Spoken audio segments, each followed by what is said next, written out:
자, 이번에 볼 거는 100페이지에 있는 님의 침묵. 자, 님의 침묵도 굉장히 유명한 시죠. 그리고 아까 우리가 알 수 없어에서 봤던 것처럼 한용운 시인은 세 가지, 그죠?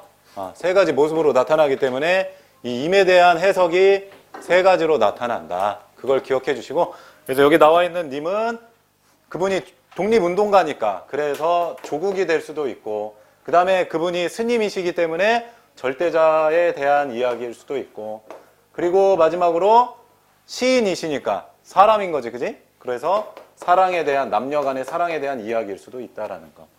그래서 그 님은 몰라요, 누군지는. 어쨌든 셋으로 해석하는 게 맞고. 자, 그러면 어쨌든 이 세 개의 님, 조국, 절대자, 사랑, 이 세 개의 님이 다 뭐 하고 있다? 침묵. 침묵하고 있다. 말을 안 하고 있는 거야. 자, 님은 같습니다. 자, 님은 같어요. 그러니까 뭐예요? 부재죠. 님의 부재. 임의 부재.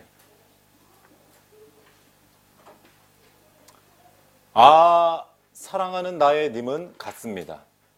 푸른 산빛, 희망이죠. 푸른 산빛, 희망. 아무튼 푸른색은 이렇게 희망을 주는 거예요. 항상 시적 표현에서. 희망을 깨치고 단풍나무 숲을 향해. 단풍나무 숲은 이미 떠나는 곳이니까 절망이죠. 나랑 있어야 되는데 가버리는 거니까 절망을 향하여 난 작은 길을 걸어서 차마 떨치고 갔습니다. 황금의 꽃같이 굳고 빛나던 옛 맹서. 자, 이건 뭐예요? 사랑의 약속이죠. 변하지 않는 사랑의 약속 해놓고 가버린 거야.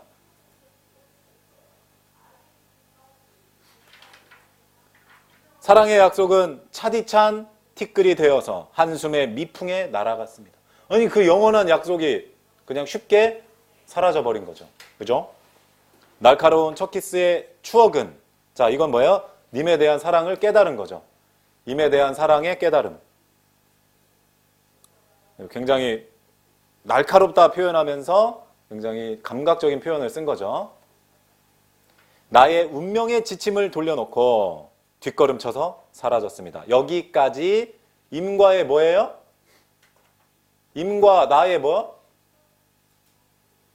상황이 뭐예요, 지금? 어떤 상황? 이별. 그죠? 헤어짐, 이별. 여기까지 이별이죠, 이별. 나는 향기로운 님의 말소리에 귀먹고 꽃다운 님의 얼굴에 눈 멀었어요. 자, 절대적 사랑이죠. 사랑의 맛이 간 거지, 그지? 자, 근데 이 한 문장은 수사법으로 하면 무슨 법? 역설법이지, 역설법. 님의 말소리에 귀먹고 꽃다운 님의 얼굴에 눈 멀어? 그러진 않죠. 그죠? 말이 안 되는 소리인데 시적 허용, 시적 표현이니까. 그래서 임에 대한 절대적 사랑을 강조하기 위해서 이렇게 표현한 거죠. 그만큼 더 진짜 사랑했다. 근데 그 님은 조국이 될 수도 있고 절대자가 될 수 있고 연인이 될 수도 있는 거죠. 사랑도 사람의 일이라 만날 때 미리 떠날 것을 염려하고 경계하지 아니하는 것은 아니지만 이별은 뜻밖의 일이 되고 놀란 가슴은 새로운 슬픔에 터집니다. 여기까지 이별이 뭘로 바뀌었어요? 슬픔으로 찾아왔죠. 그죠? 이별에서 슬픔으로 감정이 전환된 거.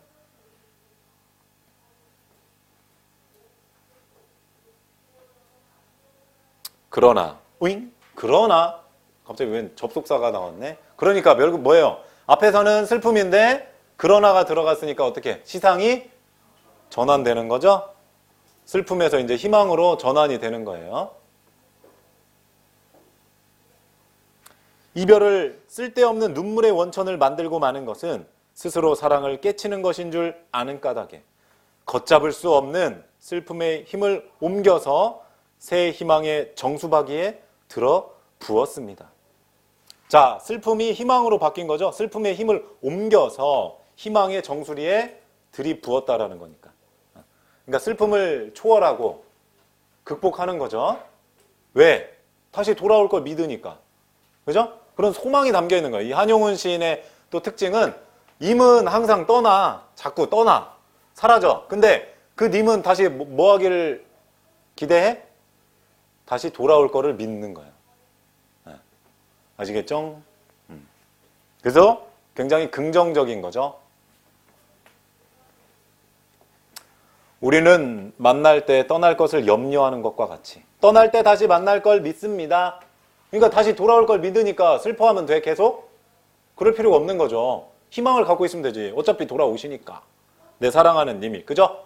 자, 여기 두 줄 묶어 주시고, 자, 이분은 뭐 스님이라고 했죠? 스님이기 때문에 어떤 사상이 반영이 되어 있는 거야? 불교의 윤회설, 윤회 사상이 들어가 있기 때문에 이런 말을 하는 거야. 헤어지면 만나. 우리는. 윤회 사상이 뭐예요? 죽어서 다시 태어나는 거 아니에요? 그죠? 다시 환생한다는 거니까. 자, 그러면 여기 한자 성어는 뭐예요?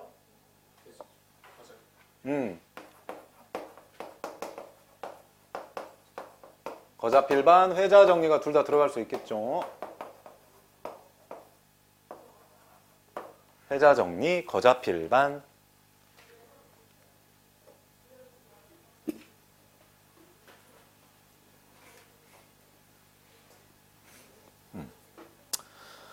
아, 님은 갔지만은 나는 님을 보내지 아니하였습니다. 무슨 법? 역설. 갔는데 뭐 어떻게 안 보내? 그죠? 그러니까 안 보냈다라는 건 뭐야? 다시 뭐 할 걸 믿어? 만날 걸 믿는다는 거. 돌아올 거를 믿는 거. 재회를 확신하는 거죠. 그러니까 안 보낸 거야. 그죠? 어차피 영원한 이별은 아니니까. 다시 만날 걸 아니까. 그러니까 보내지 않은 거라고 말하고 계시는 거죠. 자기 곡조를 못 이기는 사랑의 노래는 님의 침묵을 휩싸고 돕니다.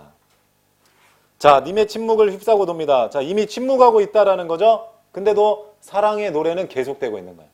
아니, 다시 돌아올 걸 믿는다고 뭐 돌아온다고 말하고 떠난 것도 아니야. 그냥 침묵하고 떠난 거예요. 아무 말도 안 하고. 그러나 나는 뭐? 그 사랑의 곡조를 계속 어떻게 하고 있어? 부르고 있는 거지. 돌아올 걸 왜? 나는 믿으니까. 님이야. 말도 안 해. 대답도 안 하고 뭐 돌아오겠다고 말도 안 하고 갔지만 나는 돌아올 걸 아니께 계속 뭐 사랑의 곡조, 노래를 계속 부르는 거예요. 님에 대한 뭐 절대적 사랑이죠. 그죠? 그러니까 결국 헤어졌지만 이 이별을 받아들이는 게 아니라 헤어졌기 때문에 다시 뭐 할 걸 믿어요? 만날 걸 믿기 때문에 슬퍼하지도 않고 기대하고 소망을 갖고 희망을 갖는 거예요. 그러니까 님을 보낸 거지만 보내지 않았다라고 말하는 거고, 님은 침묵하고 있지만 나는 계속 사랑의 노래를 부르는 거예요. 왜? 돌아올 걸 믿으니까. 그죠? 그냥 혼자 생각하시는 거긴 하지만 시적 화자가 어쨌든 돌아올 걸 믿는다 이거죠. 주제,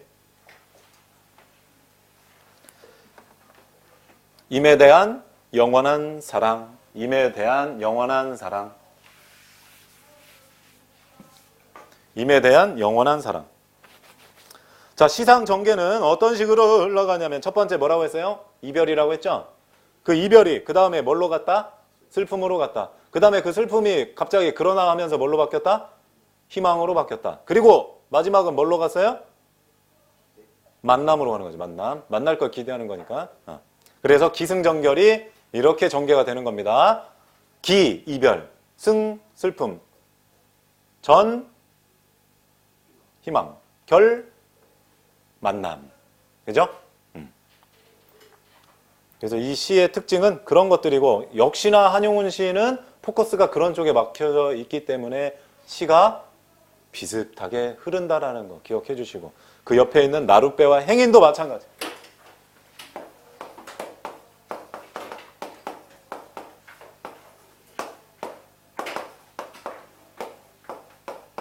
이것도 역시 비유적으로 시 제목 자체가 이미 비유적으로 말하고 있는 거예요. 시어 자체가. 나룻배 그리고 행인이라는 이 시어를 선정하면서부터 이미 냄새가 풀풀 나기 시작하는 거지.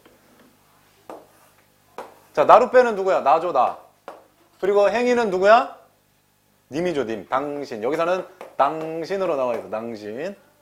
그러니까 나와 당신의 이야기인데, 자, 이거 한번 뭐 생각하면 되죠. 나룻배는 나루터에서 가만히 있죠.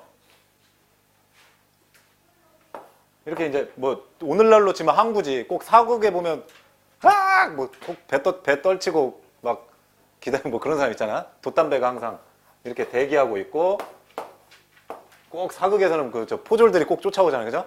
그러면 이제 떠나잖아, 타면. 여기에 나룻배는 이렇게 있단 말이야, 나룻배. 근데 이 나룻배는 뭐가 와야만 갈 수 있는 거예요?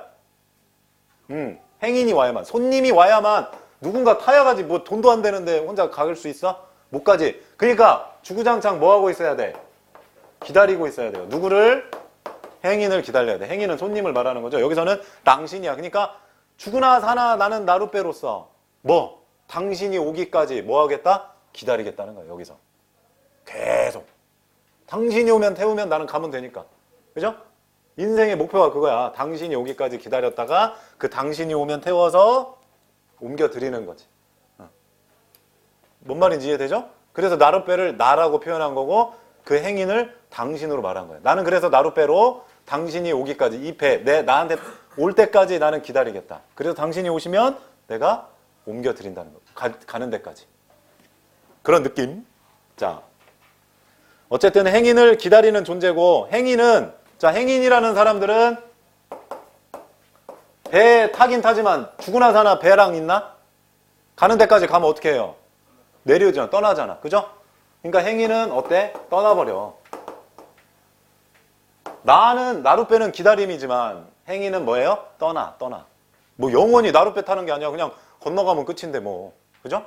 그러니까 뭔가 굉장히 좀 무심해. 행인은 좀 무심하죠. 나의 그 어떤 마음을 못 알아주고. 떠나버리니까. 자, 한번 읽어보도록 하겠습니다. 나는 나룻배, 당신은 행인. 뭐는 뭐, 뭐는 뭐. 수사법 뭐예요? 은유죠, 은유. A는 B. 그죠? A는 B. 나는 뭐, 너는 뭐. 은유법. 당신은 흙발로 나를 짓밟습니다. 우잉? 흙발로 짓밟는다는 건 뭐야? 나는 나룻배잖아. 근데 행인이 옛날에 조선시대니까 뭐 옛날 시대면 시멘트가 아니잖아요. 그죠? 다 흙이잖아. 흙. 그러니까 흙 신고 와가지고 털지도 않고 나를 어떻게 해? 짓밟고 올라타는 거죠? 그러니까 뭐야? 누군가를 짓밟는다라는 건 어떤 감정? 당하는 입장에선? 어떤 느낌이 들어? 누가 막 밟아줄 테니까 느낌 잘 안 드냐? 어떤 느낌이 들어? 누가 나를 흙발로 밟고 지나간다고 생각해. 저 새 신발도 아니고, 아니, 나 잠깐 뭐 주우려고 이러고 있는데, 뭐야? 하면서 그 등을 밟고 지나갔다고 생각해봐. 무슨 감정이 들어, 그 순간? 그런 걸 우리가 뭐라고 그래? 무슨 감? 그렇지. 인간으로서 모욕감이 드는 거지. 그죠? 그러니까 여기서 말하는 이 흙발은 뭐예요? 모욕감이야, 모욕감. 모욕감을 들었지만, 흙발로 나를 짓밟았지만, 그는 누구야? 내가 사랑하는 이미죠? 그러니까 그 모욕을 어떻게 해? 참아야지. 참아야지. 모욕감은 들지만 참아야 돼. 그러니까 그걸 뭐라고 하냐면, 인욕이라고 하는 거야, 인욕. 참을 인자를 써가지고, 그 모욕을 참는다. 사랑하기 때문에 참는 거예요. 당신은, 나는. 자, 이제 행인이 나룻배에 탔어요. 그러니까 끈 풀고 이제 출발해야 되죠. 나는 그래서 당신을 안고 물을 건너갑니다. 자, 뭐 하는 거예요? 희생을 하는 거죠. 당신을 위해서 흙발로 나를 모욕하고 나를 짓밟았지만 나는 당신을 안고 가는 데까지 데려다 편안하게 모셔드리는 거예요. 그러니까 뭐 희생이지, 희생. 나의 희생이에요. 나룻배의 희생. 나는 당신을 안으면 물이 깊으나 얕으나 급한 여울이라는 건 소용돌이 같은 거, 물이 갑자기 확 빨라지는 그런 좁은 구간, 그런 곳을 건너갑니다. 그러니까 뭐야? 죽음을 각오하고 불사르고 당신을 위해서 희생하는 거죠. 역시나 희생정신이야. 만일 당신이 아니 오시면 안 오면 이제 큰일 난 거지, 그지? 눈 오고 비 오고 다 맞아야 될 거 아니야, 올 때까지. 바람을 쐬고 눈비를 맞으며. 자, 바람과 눈비는 시련과 고통이죠. 바람과 눈비는 시련과 고통이에요. 바람을 쐬고 눈비를 맞으며 밤에서 낮까지 당신을 기다리고 있습니다. 계속 기다려, 그냥 올 때까지. 자, 그러니까 사랑하는 님으로 따지면 그 대상이, 연인이 온 걸 기다리는 거고, 이걸 조국으로 바꾸면 조국의 독립이 올 때까지 뭐 하겠다? 시련과 고통 따다다닥 맞아가면서 나는 기다리겠다라는 거죠. 인내죠. 그죠? 해석하기 나름이에요. 그래서 당신은 물만 건너면 나를 돌아보지도 않고 가십니다. 그려? 어이? 매정한 인간. 그죠? 이렇게 나는 희생하고 퍼다 줬는데 쳐다보지도 않고 슉 가버리는 거야. 그러나 당신이 언제든지 오실 줄만은 알아요. 그러니까 뭐야? 절대적 믿음. 아까 봤던 뭐예요? 뭐가 깔려있어? 윤회사상이 깔려있는 거죠. 그죠? 거자필반, 회자정리가 깔려있는 거예요. 그게 깔려있는 거죠. 그러니까 다시 올 줄을 믿어. 그러니까 참는 거야. 매정하지만 기다리는 거예요. 나는 당신을 기다리면서 날마다 낡아간다. 늙어가는 거죠. 그러니까 뭐? 사랑이 변함이 없는 거죠. 변함없는 사랑. 나는 나룻배, 당신은 행인 하고 끝났네. 자, 이 구조, 전체적인 구조는 어떻게 된 거야 그러면? 수미상관. 그죠? 수미상관 그리고 수미상응. 그 두 가지 다 돼요. 그러니까 시험 문제로는 상관이 올 수도 있고 상응으로 나올 수도 있어. 수미상관, 수미상응. 어차피 둘 다 똑같은 말. 처음과 맨 끝이 똑같은 구조는 수미상관, 수미상응이라고 하는 거예요. 자, 주제.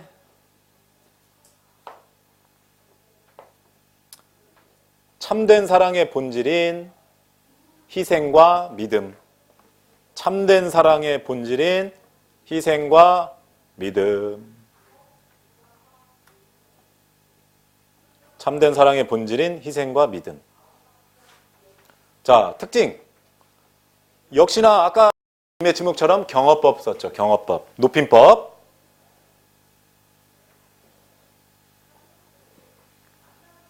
그리고 여성적인 어조죠. 그리고 방금 말씀드렸던 것처럼 수미상관, 수미상응. 자, 그리고 두 제재. 소재. 제재는 소재죠. 소재. 그게 뭐예요? 나룻배와 행인이죠. 그 두 제재를 통해서 속성을 밝히고 있죠. 시의 속성.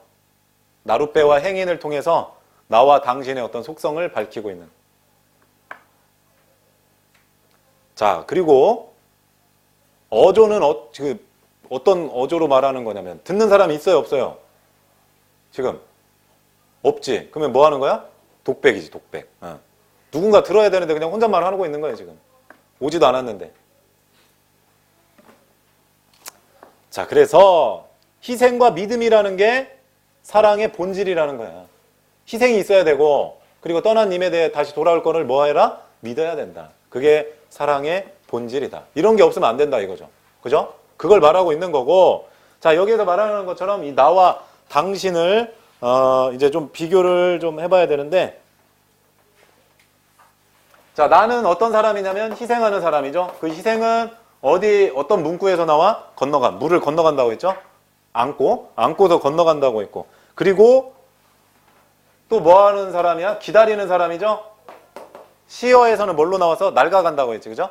그게 기다리는 거지. 낡아간다는 게 기다린다는 거고, 그리고 다시 올 거를 그죠? 다시 돌아올 걸 믿는다고 했죠? 그래서 마지막 믿음. 다시 돌아올 걸 믿는다. 근데 당신, 행위는 어떤 사람이야? 나를 어떻게 했어? 짓밟았죠, 그죠? 그리고 내리자마자 나 쳐다봐, 안 쳐다봐? 안 쳐다봐. 무관심. 무관심한 사람이지. 그냥 무심히 그냥 자기 가고 싶은데 훅 가버리고 떠나버린 거죠. 자, 그래서 이 나룻배와 이 행인을 통해서 우리가 또 알 수 있는 거. 처음에 그 시를 볼 때 그 관점이 크게는 두 가지가 있다고 했어요. 어떤 관점, 어떤 관점? 작품을 어떻게 바라보냐에 따라서 크게 두 가지로 나뉜다고 했지. 어떻게? 내재적과 외재적으로 나뉜다고 했죠. 내재적은 순수하게 뭐 작품 그 자체만 가지고 해석할 때, 그죠? 그러면 이 작품만 가지고 해석하면 나와 당신은 뭐가 되는 거야? 내재적으로 바라보면 그냥 남녀간의 사랑을 노래하는 거죠, 그죠? 내재적으로 보면 그래요. 근데 이제 외재적으로 봤을 때는 이게 달라지는 거야. 첫 번째, 외재적은 뭐가 있어요? 어떤 입장? 작가의 입장에서 바라볼 때. 작가의 입장에서 바라볼 때 나와 당신은 뭐가 되는 거야? 독립운동가라고 했잖아. 그죠? 그러면 어떻게 봐야 돼? 조국과 나. 그죠? 독립운동을 하는 나. 그렇게 볼 수 있는 거지. 독립운동가인 나와 그리고 조국의 독립을 바라는 당신, 그게 당신으로 표현이 되는 거죠. 그리고 스님으로 보면 나는 스님이고 시적 화자고 당신은 절대자를 말하는 거죠. 그리고 사회적으로 두 번째는 이제 사회적으로 봐요. 사회 반영론적 그 당시 사회 현실, 시대 현실을 반영한다면 역시나 그 당시는 뭐예요? 일제 탄압이 있던 시대죠. 그러니까 역시나 이거는 독립운동가고 나는 그리고 당신은 역시나 조국을 말하는 거겠죠. 여기서는 사회로 보면. 그리고 마지막이 독자의 입장에서 본다면 이거는 아무거나 그냥 갖다 넣어도 돼요. 내가 진짜 뭐 그냥 남녀간이 될 수도 있죠. 독자가 봤을 때. 또는 부모와 자식 간의 관계도 되겠죠. 그죠? 나는 누구야? 부모지. 희생적인 사랑을 드리는 건 부모가 드리는 거죠. 근데 자녀는 무관심하고 떠나고 모욕하고 그죠? 그러면 안 되지. 그러니까 그런 걸 통해서도 우리가 이 독자 입장에서 우리가 교훈을 얻을 수 있다라는 거지. 그래서 외제적으로 보면 저렇게 바라볼 수 있고 작품 자체만 갖고 보면 남녀 간의 사랑이라는 걸 볼 수가 있고 그런 차이가 있다는 거니까 여기까지는 여러분들이 크게 볼 줄 알아야 되고 그리고 하나 더 마지막으로 이제 봐야 되면 이 임에 대한 해석이 누구랑 좀 차이가 있냐면 우리가 전에 봤던 이 김소월 시인하고 그리고 지금 보고 있는 이 만해 한용운 시인하고 좀 차이가 있는 거야. 임에 대한 그 보는 관점이. 자, 김소월 시인의 진달래꽃은 임에 대해서 뭐라고 그러고 있어? 임과의 이별을 어떻게 하고 있어요?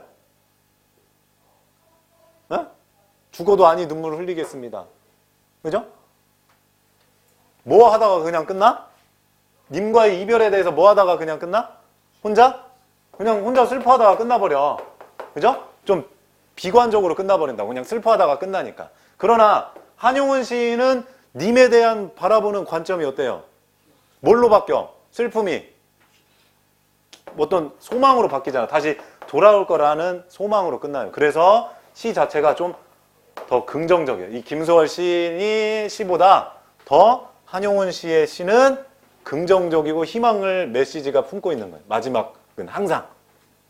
왜냐면 마지막이 다 지금 님의 침묵이나 나룻배나 알 수 없어요나 다 뭐예요? 돌아올 걸 믿는 거죠. 불교의 그 윤회 사상이 들어가 있기 때문에 돌아올 걸 믿지만 김소월 시인은 그냥 죽어도 아니 눈물을 흘리겠다. 그냥 계속 나는 슬퍼하겠다 하다 그냥 끝나버려. 뭔가 전환이 없어. 그래서 두 시인의 차이는 저런 차이도 있다. 그러니까 시험 문제에 저거까지도 나올 수가 있으니까 알아는 두셔야 돼요. 그래서 희망과 긍정적인 메시지가 있는 거고 김소월 시인은 그냥 혼자 슬퍼하고 그냥 포기지 포기. 체념. 그죠? 거기까지 여러분들이 알아두시면 두 시인의 큰 차이를 알 수가 있다. 체념까지 적어주면. 자, 그러면 넘겨서 박두진의 해.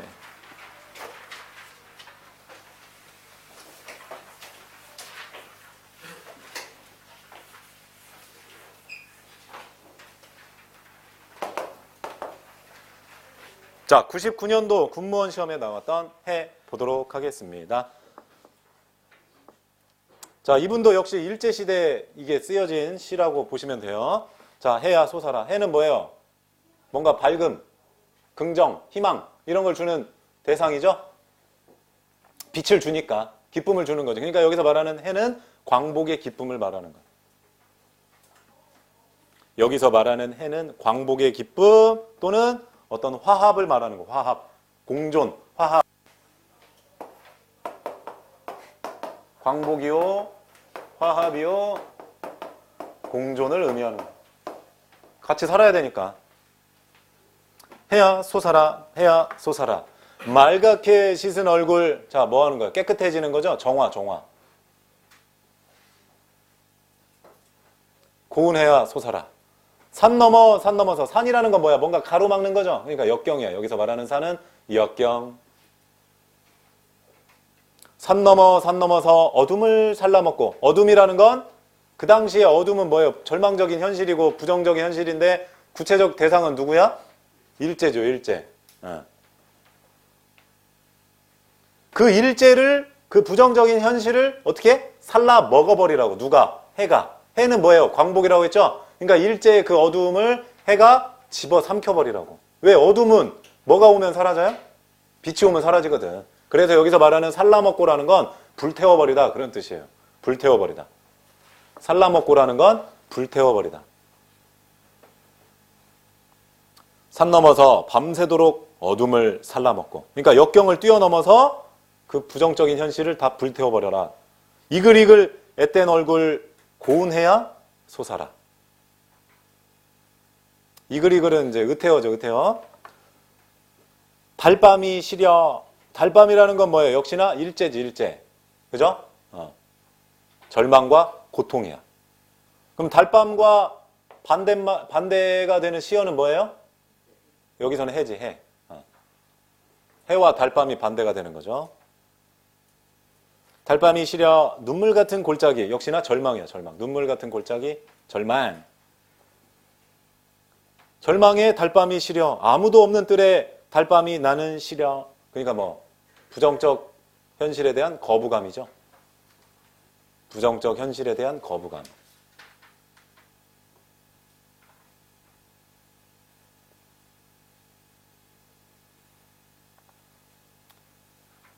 해야, 고운 해야. 네가 오면 여기는 니는 너를 말하는 거죠. 네. 내가 오면, 내가 사 오면, 내가 사자라는 건 강세 그 보조사를 말하는 거야. 강조하는 보조사. 사자가 강조하는. 그래서 내가만 적으면 되는데 뒤에다가 사자를 그냥 붙여 놓는 거예요. 시니까 그러는 거예요. 그래서 내가 오면 내는 누구예요? 해죠, 해. 그러니까 해가 오기를 바라는 거죠. 나는 청산이 좋아라. 청산은 이상향을 말하는 겁니다. 이상적인 세계. 이 사람이 꿈꾸는 이상적인 세계니까 뭐 독립, 광복을 의미하겠죠. 훨훨훨 깃을 치는 청산이 좋다. 청산이 있으면 홀로라도 좋아. 그러니까 새로운 세계를 동경하는 거고. 사슴을 따라 양지로. 양지는 빛과 뭐가 있어요? 평화가 있는 곳이죠. 해만 갖고 있는 거지. 해가. 사슴을 따라 사슴을 만나면 사슴과 놀고, 칙범을 따라 칙범을 만나면 칙범과 놀고. 자, 뭘 따라가면 뭐가 놀고, 쟤 따라가면 쟤랑 놀고. 그러니까 뭐 하는 거야? 서로 화합과 뭐가 일어나? 공존이 일어나는 거죠. 화합과 공존이 일어나는 거야. 그런 세계를 원하는 거예요, 이 사람은. 더불어 사는 거. 해야, 고운해야, 해야 솟아라. 꿈이 아니라도 너를 만나면 꽃도 새도 짐승도 한자리에 앉아. 한자리에 앉아. 이게 바로 공존과 화합을 의미하는 거죠. 한자리에 앉아. 워이 모두 불러 한자리에 앉아. 앳되고 고운 날 이상향을 말하는 거죠. 누려보리라.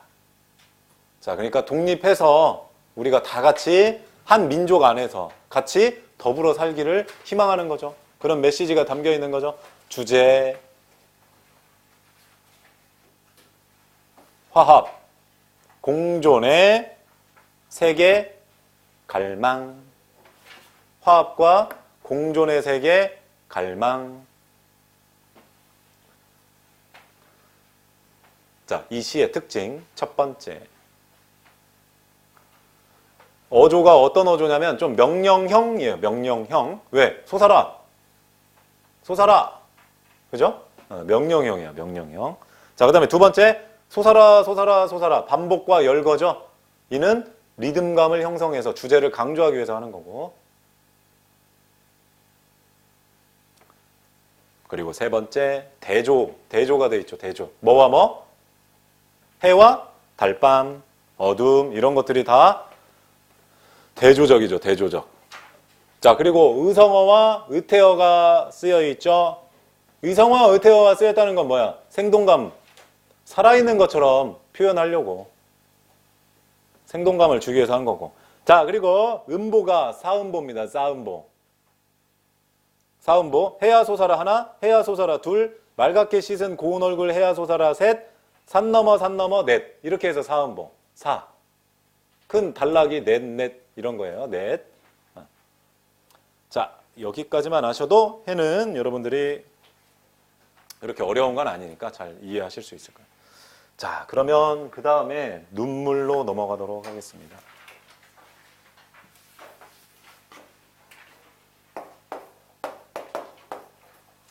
눈물. 자, 2006년 군무원 시험 기출이네요. 김현승 씨의 눈물. 자, 김현승 씨는 백그라운드가 뭐냐면 일단 첫 번째 이 눈물은 시를 왜 썼냐면 이 배경이 죽은 아들 때문에 사랑하는 그 아들이 죽어가지고 그거에 대한 슬픔을 승화시키려고 쓴 거예요. 뭘로? 눈물을 딱 흘리고 눈물을 통해서 깨달은 거야 이 사람이. 그래서 아들을 잃었으니까 얼마나 슬퍼요, 그죠?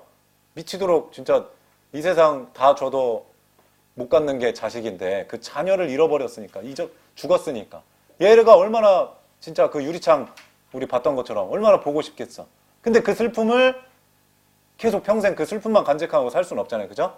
그래서 그 슬픔을 통해서 뭔가 깨달은 건데 어떻게 그걸 이 눈물을 통해서 승화시켰냐면 눈물은 일단 슬픔을 의미하는 거죠. 근데 이 슬픔을 눈물을 통해서 승화시켰는데 여기에는 종교적인 그 힘으로 이겨내는 거예요. 왜 그러냐면 이분이 기독교이기 때문에 그래요. 이 김현승 시인이. 그래서 기독교적인 세계관이 들어가 있는 거예요. 그게 백그라운드예요. 백그라운드. 자, 이걸 아시면 김현승 시인의 시들은 대부분 잘 여러분들이 읽힐 거예요. 자, 읽어보도록 하겠습니다. 덜어는 몇몇은 옥토에 떨어지는 작은 생명이고죠. 점점점점점. 자, 작은 생명이 뭐예요? 눈물이죠. 자, 눈물을 작은 생명이라는 보조관념을 가져와서 설명하고 있는 거죠. 원관념은 눈물이고 보조관념은 작은 생명이죠.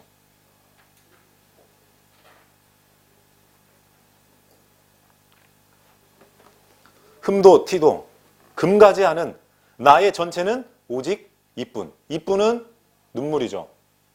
흠도 없어, 티도 없어, 금도 안 가. 누가? 눈물이.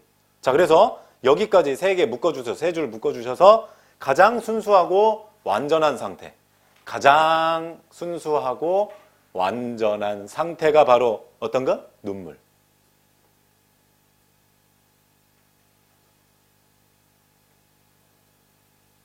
더욱 값진 것으로 드리라 할 때, 더욱 값진 것, 그러니까 절대자에게 더 값진 것으로 드리려고 할 때 나의 가장 나중 진이인 것도 여기서 나중으로 되어 있지만 원래 그 시에서는 나아종 이렇게 되어 있어요. 시적인 표현으로 나아종. 나의 가장 나중 진인 것도 오직 이뿐 눈물밖에 없다라는 거죠. 그러니까 절대자한테 내가 그 기독교니까 하나님께 바칠 수 있는 건 뭐밖에 없어? 나의 가장 순수하고 완전한 뭐밖에 없어? 이 눈물밖에 없는 거죠. 절대자한테는 좋은 걸 드려야 되니까. 그러니까 자기가 드릴 수 있는 건 오직 이 눈물밖에 없다라는 거예요. 그 정도로 이 눈물은 절대적인 가치와 귀한 그런 의미가 있다라는 거죠. 아름다운 나무의 꽃이 시듬을 보시고. 자, 여기서 아름다운 나무의 꽃은 저 밑에 가면 보겠지만 웃음을 의미하는 거야. 아름다운 나무의 꽃은 웃음. 자, 근데 그 웃음은 결국 어떻게 돼요? 시들어버려. 웃음의 꽃은 시든다고 했잖아. 그러니까 웃음은 영원하지 않아? 영원하지 않아요. 일시적이야.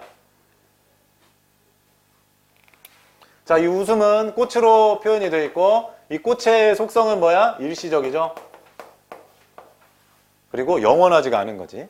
굉장히 일시적이고. 그냥 시들어. 그러니까 삶에 뭐 큰 의미를 둬봤자 사실은 아닌 건데 많은 사람들은 삶의 의미를 어디다 둬? 바로 여기다가 두는 거죠. 그죠? 일시적이지만 여기다가 삶의 가치를 두고 사는 거지. 보편적으로 많은 사람들은 삶의 기쁨을 여기다가 두고 사는 거죠. 뭐 기쁨이라고 할까? 삶의 기쁨. 그냥 삶의 기쁨이 여기 있는 거예요. 뭐 꽃 보고 웃고, 뭐 보고 웃고, 뭐 보고 좋아하고, 뭐 보고 즐거워하고, 뭐 먹어서 행복하고, 뭐 하니까 즐겁고. 그냥 일시적인 기쁨과 즐거움과 만족인데 그냥 사람은 그거 가지고 좋아하죠. 근데 하루만 지나면 사라져. 그죠? 뭐 먹었는지 뭐 기억도 안 나. 다음날 되면. 그것 때문에 기쁠 수도 없고. 그죠? 어디 갔다 와서 뭐 여행 갔다 와서 즐거워서 즐겁지만 다음날 되면 현실은 또 다르거든. 그 기쁨이 휙 사라지는 거야. 왜? 시드니까. 이 인생의 모든 건 다 저 꽃처럼 시드니까. 그죠? 꽃도 시들고 풀도 마르고 다 시들어버려. 자, 그래서 시듬을 보시고는 이게 꽃의 속성을 말하는 거예요. 일시적인 속성. 그래서 뭐가 사라져? 삶의 기쁨이 사라지는 거예요. 웃음이 있었지만 결국 쟤는 일시적인 애기 때문에 사라지니까. 열매를 맺게 하신, 열매는 뭐예요? 결실이죠. 삶의 인생의 결실. 결실을 맺게 하신 당신. 여기서 당신은 절대자 하나님을 말하는 거죠.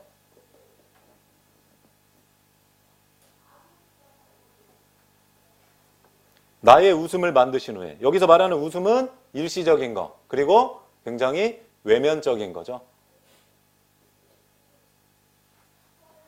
나의 웃음을 만드신 후에 새로이 나의 눈물을 지어 주시다. 자, 여기서 말하는 눈물은 영원한 거죠.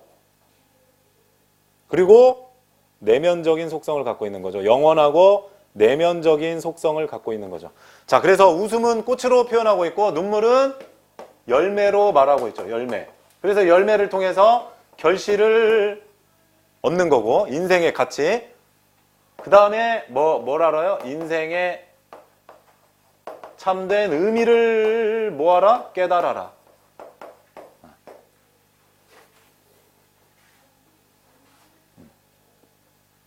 자, 이게 이제 눈물의 어떻게 보면 핵심 제재들을 정리해 놓은 거예요. 웃음과 눈물. 웃음은 일시적이지만 눈물은 지속적이고 영원하고 순수하고 깨끗한 거 나를 정화시키는 거죠. 그래서 나는 눈물을 통해서 계속 슬퍼하지 않고 나 스스로를 정화시켜서 절대자가 나에게 원하는 것. 신이 나에게 원하는 그 삶을 내가 깨달은 거지. 언제까지 내 아들 때문에 슬퍼하면서 내가 해야 되는 일을 하지 못하고 그게 아니라는 거야. 신이 나에게 주어진 운명, 그런 어떤 인생 내가 이제 깨닫고 이 눈물로 이제 다 씻어버리고 새로이 어떤 가치를 추구하겠다. 그걸 통해서 내가 깨달았다. 이런 걸 의미하신다고 보시면 되겠어요. 그래서 이 눈물은 슬픔을 말하는 거지만 결국에는 승화해서 희망을 주는 거죠. 왜냐하면 새로운 인생을 배운 거니까. 새로운 어떤 인생의 가치를 깨달은 거니까 슬픔이 희망으로 변하는 거죠. 종교적 그 힘으로 승화시켜서.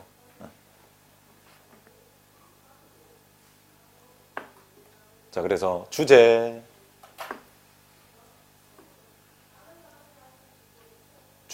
순결한 삶의 촉구. 순결한 삶의 촉구. 그러니까 순결한 삶을 살자 이걸 말하는 거고요. 자, 특징 경어체를 사용했죠. 경어체. 왜냐하면 절대자에 대해서 하는 거니까 절대자랑 하는데 경어체 안 쓰겠어요? 높임법 쓰겠죠. 경어체. 그 다음에 대립적인 이미지, 대조적인 이미지. 방금 썼던 그 웃음과 눈물, 꽃과 열매. 자, 그리고 마지막은 기독교적 세계관이다. 기독교적 세계관. 그래서 시험 문제 나오면 큰 이 틀에서 여러분들이 보시면 문제 어렵게 나올 수도 없는 거니까 크게 어려운 문제는 아니에요. 그러나 백그라운드 배경은 어쨌든 사랑하는 아들을 잃었고 종교적 힘으로 이를 승화시켜서 희망을 갖고 인생의 어떤 가치를 발견했다. 요거. 자, 넘겨서 가을의 기도. 자, 역시나 아까 말한 것처럼 기독교적인 세계관이라고 했죠. 그러니까 기도라는 그 문구가 들어가 있는 거죠. 가을에는, 자, 가을은 고독이죠. 고독한 계절이야, 가을은. 그래서 고독, 화살표, 고독하니까 뭐 할 수 있어요? 명상할 수 있죠. 명상. 그 다음에 화살표, 명상을 통해서 뭐해? 자기 성찰, 반성을 하는 거죠. 명상을 통해서는 자기 반성, 성찰을 할 수 있는 거죠. 그러니까 가을은 내 인생을 좀 되돌아보면서 반성할 수 있는 계절이니까 나로 하여금 뭐 하게 하라? 기도하게 하소서. 기도가 뭐예요? 자기를 되돌아보는 거잖아. 지은 죄를 회개하고, 그죠? 기독교의 가장 밑바탕은 회개니까 지은 죄에 대한 회개. 인간으로서 살아오면서 어떤 지었던 그런 죄에 대한 회개가 밑바탕이 돼야 되기 때문에 가을에 명상을 갖고 자기 반성을 통해서 회개하겠다 이거죠.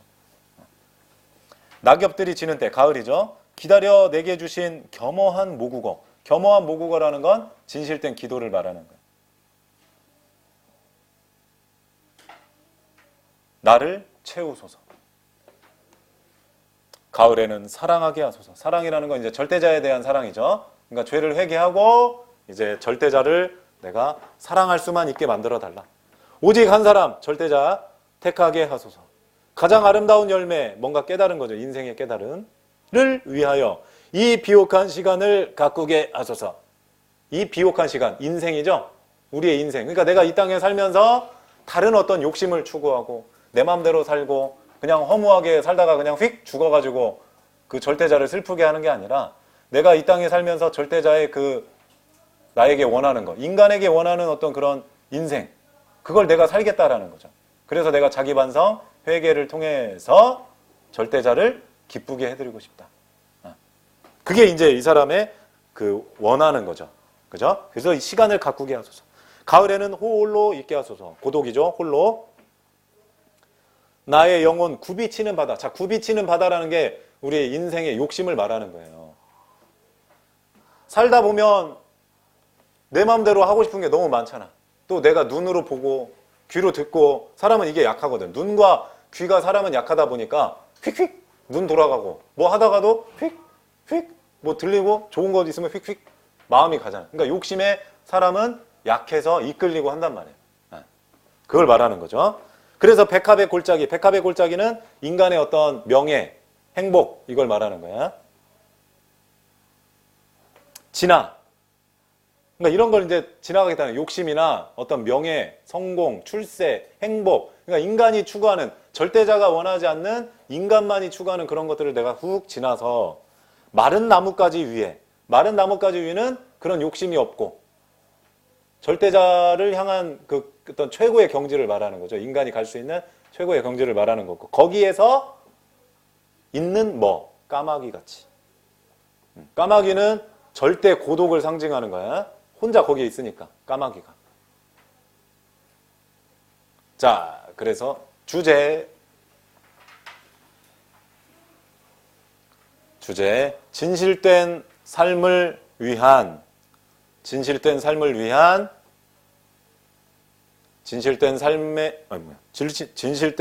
위한 절대적 고독의 추구.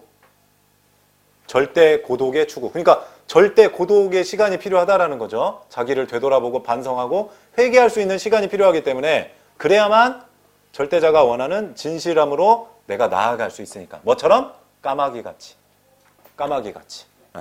자, 그래서 이 시는 가을에 뭐 하게 해달라고 했냐면 세 가지 해달라고 했어요. 세 가지. 뭐? 첫 번째는 기도죠. 가을에 기도하게 해달라고 했고, 그 다음에 그리고 마지막 고독. 가을에는 기도하고 사랑하고 고독하게 돼서 자기가 뭐처럼? 까마귀 같이 절대 고독을 누리면서 삶의 어떤 최고의 경지에 오르겠다. 그걸 말하고 있는 거죠.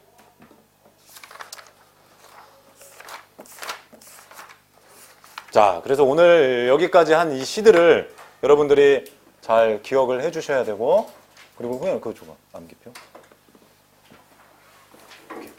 그리고 이거 암기표 여러분들은 이제 13일 1일차부터 해서 여기에 들어가 있는 게 이제 외래어.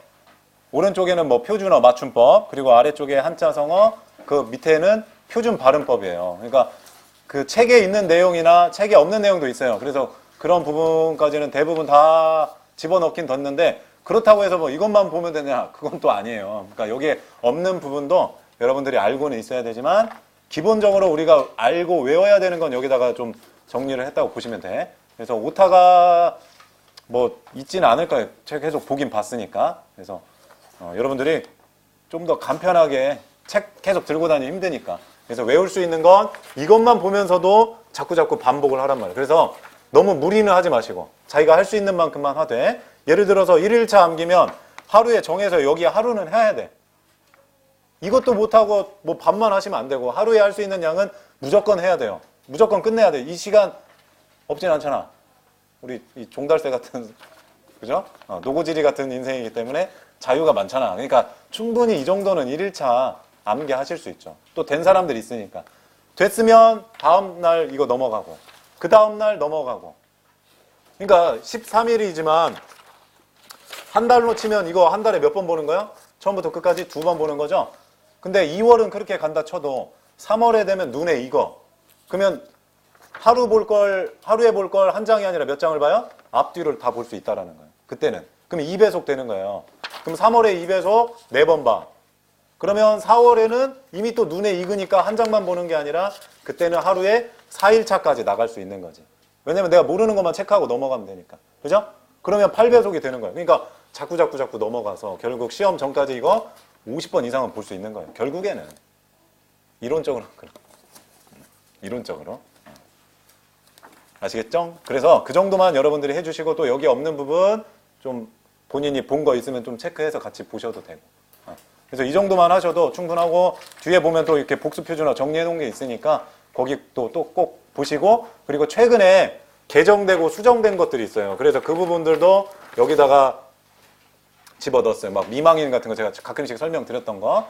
그리고 또 최근에 개정된 거 여기다 적어놨지만 하나 알려드리고 지나가도록.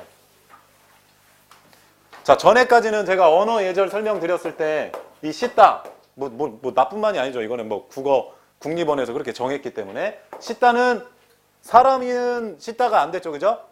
예전에는 사람이 아니라 뭐 물건, 짐 이것만 옮긴다고 할 때는 이 시따를 썼죠. 사람이 아니고. 사람은 뭐만 썼어?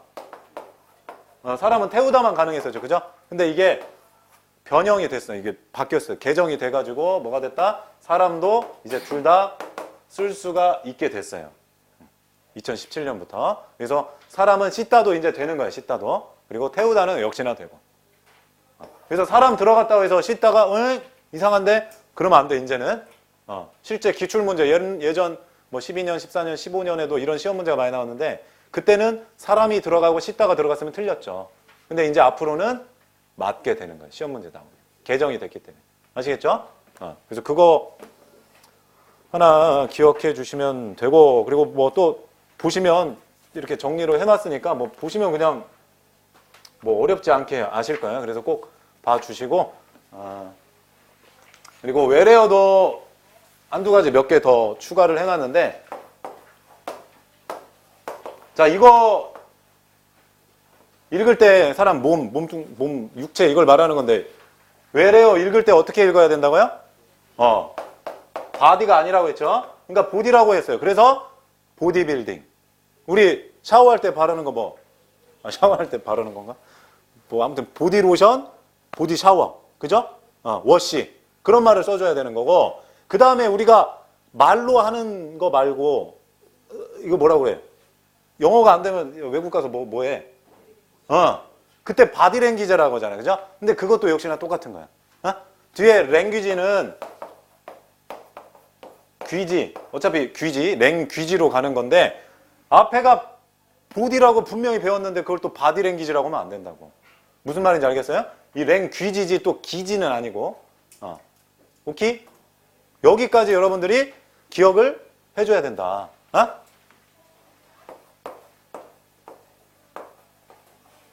랭귀지. 그러니까 보디 랭귀지지 바디 랭귀지가 아니고 랭귀의 이 귀자 좀 조심하시고 보자 조심하시고. 아시겠죠? 이런 식으로 지난번 17년도가 섀도우, 그 W 우자 떨어지는 섀도우, 아이 섀도우 복싱 이것 때문에 이런 것처럼 계속 응용식으로도 나올 수 있으니까 깨딱 잘못하면 그냥 바디빌딩 생각하고 바디로션 생각하고 뭐야 바디 랭귀지 뭐 이상하지 않네. 바디가 틀린 건 모르고 뒤에 랭귀지만 틀렸다고 생각할 수 있으니까 그거 조심하시고. 알겠죠?